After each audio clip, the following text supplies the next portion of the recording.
मागच्या 10 तारखेलाच आमची सभापती पदाची निवडणूक त्या ठिकाणी मुंबई हायकोर्टाच्या आदेशाने झाली आणि सभापती होऊन आमची 21 तारखेला पहिली मिटिंग देखील झाली. बिनविरोध ही सगळी प्रक्रिया पार पडली आणि सभापती म्हणून मी खेड कृषी उत्पन्न बाजार समितीचा कारभार त्या ठिकाणी गेल्या 10-12 दिवसापासून चालवत आहे. शेतकऱ्यांचे प्रश्न सोडवण्याचा प्रयत्न करतो आहे, भागाभागात जातो आहे, काय काय अडचणी ते समजून घेतो. हा सगळा कारभार चालू असताना 21 तारखेला आमची सर्वोच्च न्यायालयामध्ये विरोधकांनी काय केस दाखल केली, त्याचा निकाल 21 तारखेला होता आणि त्या निकालामध्ये ज्यांनी सुप्रीम कोर्टात आणि मुंबई हायकोर्टामध्ये याचिका दाखल केली होती ती याचिका स्वतःहून विड्रॉ करून घेतली. तसे सुप्रीम कोर्टाचे सगळे आदेश आहेत आणि ती याचिका सर्वोच्च न्यायालयात त्यांनी विड्रॉ करून घेतली. न्यायालयाने त्यांना विचारलं की बाबा इलेक्शन तर होऊन गेलेले, सगळं कायद्यानुसार झालेलं आहे, तुम्हाला काय म्हणायचं का आम्ही हे करू, त्याच्यात निर्णय देऊन टाकू. ते म्हणले नाही, मग आम्ही याचिका मागं घेतो. आणि मग न्यायालय म्हटलं ठीक आहे मागं घ्या. आणि यांनी म्हणताना असं म्हटलं की आम्ही मागं घेतो त्याच्यामध्ये याचिका. त्यामुळे आज काल त्यांनी मुंबई हायकोर्टातनं देखील आणि सुप्रीम कोर्ट दोन्हीकडची याचिका मागं घेतल्या. आज मी तिला खेड बाजार समितीच्या सभापती पदाबद्दल कुठल्याही कायदेशीर कोर्टामध्ये काही तर केस चालू नाही.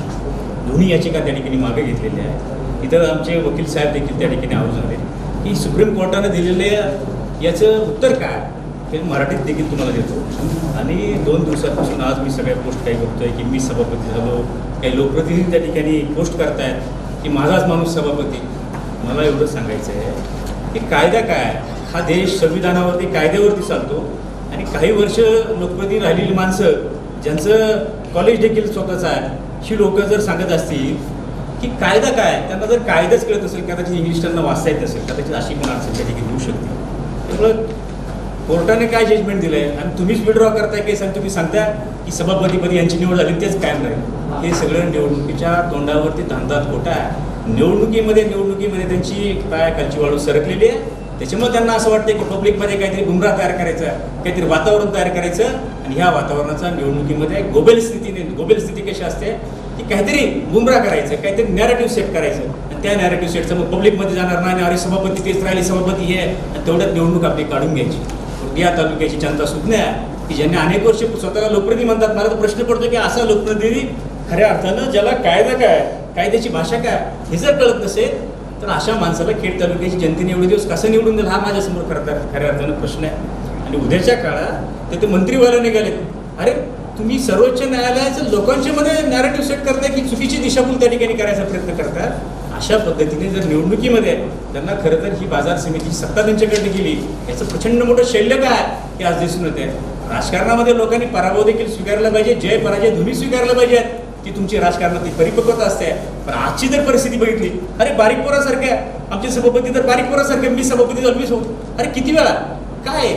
अरे राजकारणामध्ये काही वैचारिकता असते, काही भूमिका असते. एकदा भूमिका घेतली, ठरलं, तुम्ही सभापती झाले, न्यायालयाचा एखादा आदेश दाखवा की तुम्हाला विजय शिंदेना सभापती पदावरून काढले आणि लिंबोरेनं त्या ठिकाणी एखादा आदेश दाखवा, काहीतरी कागद दाखवा.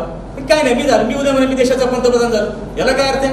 काही भूमिका काय, शेवटी राजकारणामध्ये काही भूमिका आहे, ते काही तत्व काय, अशी जर भूमिका घेऊन या खेड तालुक्यामध्ये उद्याच्या होणाऱ्या विधानसभेच्या निवडणुकीसाठी जर कुणी भूमिका घेत असेल किंवा त्याचा गैरवापर करायचा प्रयत्न करत असेल, काही गुमराह गोबेल स्थितीच्या माध्यमातून करत असेल, हे पूर्णपणे चुकीचं आहे. बाजार समितीचा कारभार उद्याच्या काळात आम्हाला चांगला करायचा आहे आणि ती आमच्या सगळ्यांची भूमिका आहे.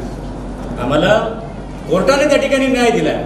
मुंबई हायकोर्टाच्या मार्गदर्शनाखाली हे सगळं झालं आहे आणि सर्वोच्च न्यायालयाने हे सगळं कायम केलं आहे. सर्वोच्च न्यायालयाच्या लक्षात आलं की हे सगळं 10 तारखेला इलेक्शन गेली, याच्यामध्ये काहीच अर्थ नाही. मग सर्वोच्च न्यायालयाने निरीक्षण नोंदवल्यानंतर त्यांच्याच वकिलांनी केस विड्रॉ करतोय. अरे केस तुम्ही विड्रॉ करताय आणि तुम्ही एका बाजूला समाजामध्ये पसरवता की आमची सभापतीपदी निवड झाली आणि एखादा जबाबदार माणूस हे बोलतोय, हे किती हास्यास्पद आहे.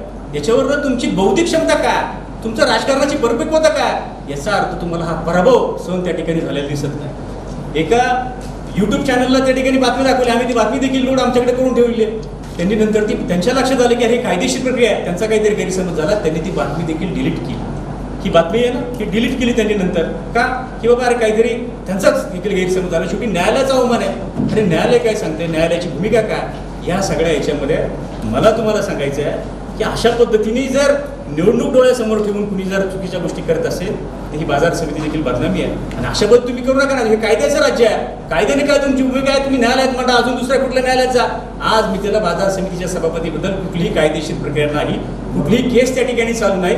परंतु आपल्याकडे सत्ता नाही, आपल्याला सत्ता मिळत नाही म्हणून काहीतरी भूमिका तुम्ही त्या ठिकाणी घ्यायचं हे एकदम चुकीचं आहे. आणि विशेष म्हणजे न्यायालयाच्या भूमिकेचं तुम्ही अपमान करायचा आणि लोकांच्या मध्ये गैरसमज पसरवायचा हे फार चुकीचं आहे. याच्यात आम्ही कायदेशीर देखील नोटीस देणार आहे. कायदेशीर बाब तपासून घेऊ. वेळ प्रसंगी कायदेशीर त्यांना कोर्टात देखील आव्हान त्या ठिकाणी देणार आहे की न्यायालयाचा अपमान होत आहे. याही पूर्वी त्यांच्या वकिलांना, त्या संबंधित असलेल्यांना हायकोर्टाने देखील ताशेरे ओढलेत, कडक मंत्र्यांनी देखील ताशेरे ओढले की चुकीचं काम तुम्ही कशासाठी करताय. जे रिसर आहे, जी रिसर प्रक्रिया आहे, ती प्रक्रिया जर तुम्ही जर म्हणत असाल की हे तर न्यायालय त्याच्यामध्ये यापूर्वीच सगळे आदेश दिलेले आहेत आणि हे सगळं आदेश दिल्यानंतर, कोर्टाचा सगळा आदेश दिल्यानंतर ही सगळी प्रक्रिया पार पडलेली आहे. आम्ही न्यायालयाच्या अधीन सभापती उपसभापतीला आमची निवडणूक प्रक्रिया झाली. आमचे सगळे 10 संचालक न्यायालयानं बघितलं की यार यांच्याकडे मेजॉरिटी आहे. त्याही काळामध्ये, मागच्या काळात असं झालं, यांची मेजॉरिटी असताना सत्तेच्या जीवावरती काही लोकांनी निवडणूक पुढे ढकलायचं काम केलं. पण मुंबई हायकोर्टाने आम्हाला त्याच्यामध्ये दिलासा दिला. 3 तारखेला त्यांच्याकडे हिअरिंग झाली, 10 तारखेला त्यांनी तात्काळ निवडणूक लावायचे आदेश दिले. हायकोर्टाने दिलेल्या आदेशानुसार आम्ही सभापती उपस्थित झाले. आणि तुम्ही आज सुप्रीम कोर्टाचं जजमेंट त्या ठिकाणी सुप्रीम कोर्टाच्या निकालाचा चुकीचा अर्थ लावून असं पसरवण्याचा प्रयत्न करताय की मी सभापती झालो, मी याला काय अर्थ आहे. आणि त्यांचे लोकप्रतिनिधी म्हणतात की अरे माझा सभापती झाला. अरे राजकारणातली दिवाळखोरी बौद्धिकता काय आहे, याला काय अर्थ आहे. अशा पद्धतीने तुम्ही लोकांच्या मध्ये निवडणूक डोळ्यासमोर ठेवून जर करणार असेल ते एकदम चुकीचं आहे. त्यामुळे आम्ही सगळे, आम्ही कायद्याने चालणारे लोक आहे. मी स्वतः वकील आहे, मी ॲडव्होकेट आहे, कायद्याचं शिक्षण घेतलं आहे आणि कायद्याचा रक्षक किंवा कायदा काय, हा कायदा माझ्यासाठी देखील अतिशय महत्त्वाचा आहे. उद्याच्या काळात कायद्याने काय झालं मी 0 मिनिटामध्ये असा वगैरे देखील येणार नाही. पण कायदा काय, कायद्याची भूमिका काय आणि कायद्याने झालेली व्यक्तीला जर तुम्ही असंविधानिक ठरवायचा प्रयत्न करत असाल तर या खेड तालुक्याच्या राजकारणातले दुर्दैव आहे. उद्याच्या काळामध्ये जे कोणी हे सगळे घडवण्याचा प्रयत्न करताय त्यांची आता मला वाटते वयानुसार घरी जायची तयारी झालेली आहे. राजकारणात लोक देखील त्यांना स्वीकारणार नाही की चुकीचं तुम्ही जर सेट करत असेल, चुकीची भूमिका लोकांच्या समोर गोबेल स्थितीने आणण्याचा प्रयत्न करत असेल, याचा अर्थ ही बाजार समिती तुमच्या हातातून गेल्यानंतर तुम्हाला प्रचंड मोठं शैल्य झालंय, तुम्हाला सहन होत नाही. अरे मी सभापती झालो, उद्या मी वाटेल तेव्हा राजीनामा देईल, ती काय भूमिका नाही माझी. परंतु तुम्हाला हे सहन होत नाही, याला काय अर्थ आहे.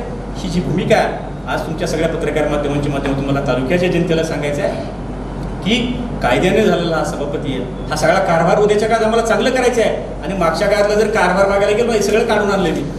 मार्केट कमिटीची गाडी तुळजापूरला जाते का, मार्केट कमिटीची गाडी लोणावळ्याला जाते का, कर्जतला जाते का, काय काम आहे. अरे कशासाठी हे सगळ्याचा आम्ही अजून तर काय खोलामध्ये गेलो नाही. खोलात गेल्यानंतर आम्हाला तर उद्या 1 रुपयाचा इथं भ्रष्टाचार करायचा आहे, पारदर्शी काम करायचं आहे. मागच्या वर्षभरात झालं त्याच्याही मागच्या काळात जर चुकीचं काम झालं असेल सगळं बाहेर काढू आम्ही आतापर्यंत काही बोलू नाही. ठीक आहे बाबा, चाललंय. मार्केटच्या गाडी बसून सगळे विषय आमच्याकडे आहेत. आम्ही अजून त्याच्यावरती काही बोललो नाही. आम्ही म्हटलं आता कारभार आपल्याला चांगलं काम करायचं आहे, पारदर्शी काम करायचं आहे. पहिल्या दिवशी मी निर्णय घेतला मार्केटची गाडी त्या ठिकाणी वापरायची नाही. मी निर्णय जाहीर केला सभापती पदाचं मानणं लोकांच्यासाठी त्या ठिकाणी द्यायचं. हे निर्णय घेणारा मी कार्यकर्ता आहे. याही मागच्या काळात ते निर्णय मी त्या ठिकाणी घेतले आहेत. माझ्या सगळ्या 10 संचालकांचा विश्वास आहे माझ्यावरती की हा काम करणारा माणूस आहे. उद्याच्या काळामध्ये या बाजार समितीचे चित्र तुम्हाला बदललेलं दिसेल.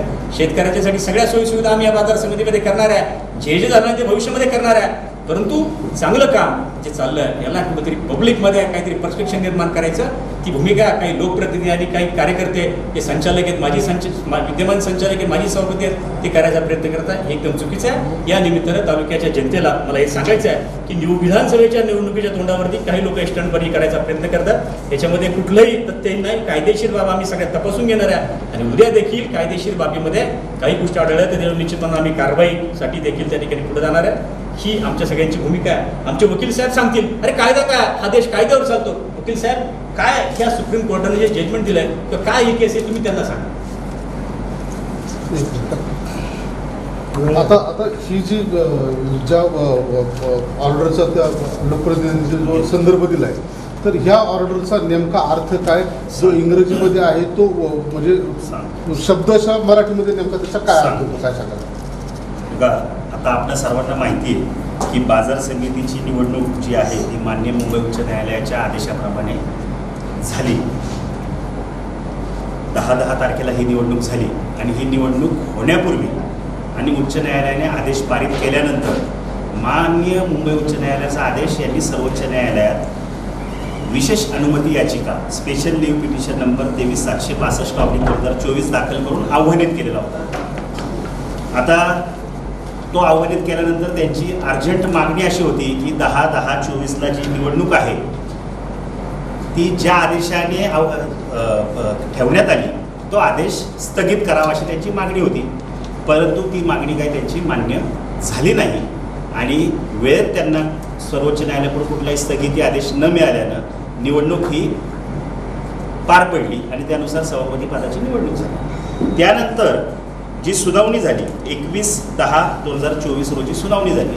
त्यावेळी मुळातच जो आदेश आव्हानित केला होता की निवडणुका होऊ नयेत आणि निवडणुका झाल्या तर जी गोष्ट आव्हानित करण्यात आली होती ती गोष्टच अस्तित्वात राहिलेली नसल्यामुळे ही याचिका संपुष्टात आलेली होती आणि ही याचिका संपुष्टात आल्यानंतर ती याचिका चालवून त्यामधून कुठलंही तथ्य मिळणार नाही, काही प्राप्त होणार नाही, कुठले आदेश प्राप्त होणार नाही हे ओळखून त्यांच्या वकिलांनी मान्य सर्वोच्च न्यायालयाप्रमाणे समोर फेअरली प्रामाणिकपणे सांगितलं की आता मुळात निवडणुका झालेल्या असल्यामुळे या याचिकाला तसं काही महत्त्व राहत नाही, त्यामुळे आम्ही काढून घेत आहोत.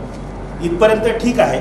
परंतु ती काढून घेत असताना त्यांनी त्या ठिकाणी मुंबई उच्च न्यायालयात जी याचिका होती, ज्या याचिकेमध्ये निवडणुका आदेशित करण्यात आल्या होत्या, ती याचिका सुद्धा काढून घेण्याचं अंडरटेकिंग त्या ठिकाणी दिलेलं आहे. आणि हे करत असताना त्या ठिकाणी त्यांनी सांगितलं की ते DDR यांच्याकडे त्यांचे जे काय आता आक्षेप असतील या निवडणुकीच्या अनुषंगाने त्या अनुषंगाने जिल्हा उपनिबंधक बरोबर यांच्याकडे दाद मागतील असं त्या याचिकेमध्ये नमूद आहे. या याचिकेमध्ये कुठंही उच्च न्यायालयाचा आदेश रद्द झाला, निवडणूक रद्द झाली किंवा पूर्वीच्या सभापतींची फेरनिवड झाली असं कुठंही नाही. यांनी क्लिअर कट अनकंडिशनल विना अट याचिका काढून घेतलेली आहे. आता तर कायदेशीर बाब म्हणून माझी तर अशी भूमिका आहे की आता ते जिल्हा उपनिबंधकांकडे सुद्धा जाऊ शकत नाहीत, कारण जे आक्षेप घेऊन तुम्ही उच्च न्यायालयात गेला होता आणि ते तुम्ही तिथून काढून घेतले असतील तर तेच आक्षेप घेऊन तुम्ही जिल्हा उपनिबंधकांकडे कसे जाणार. जेव्हा आपण न्यायालयातून एखादी याचिका काढून घेतो तेव्हा दिवाणी प्रक्रिया संहितामध्ये ऑर्डर 23 ची प्रोव्हिजन आहे, आदेश 23, त्यामध्ये जर तुम्ही अनकंडिशनली एखादी गोष्ट काढून घेतली तर तीच गोष्ट घेऊन परत त्याच न्यायाधिकरणाकडे किंवा वरिष्ठ न्यायाधिकरणाकडे जाता येत नाही.